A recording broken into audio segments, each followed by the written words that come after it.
Pakistan Tehreek Insaf Saudi अरब chapter के सदर अकील राय की जिद्दा कौंसलेट में कौंसलर जनरल खालिद मजीद से खुसूसी मुलाकात में फ़्लाइट ऑपरेशन और फ़्लाइट की तादाद बढ़ाने पर बातचीत की गई। डेड बॉडीज़ के हवाले से प्रोसेस को आसान बनाने पर गौर किया गया। वेलफेयर डिपार्टमेंट को मजीद फ़ाल बनाने और कम्युनिटी आगाही मुहिम चलाने पर इत्फाक किया गया। सी पैक में ओवरसीज़ पाकिस्तानी जो पाकिस्तान जाकर बेरोज़गारी की जद में आ जाते हैं, उनके लिए सफारतखाने के ज़रिए अलहदा से मैकेनिज़्म बनाने पर बातचीत की गई।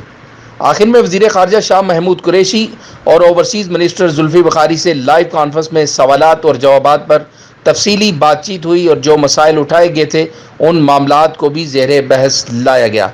रिपोर्ट ज़ुबैर खान बलोच, जहान न्यूज़, रियाद, सऊदी अरब।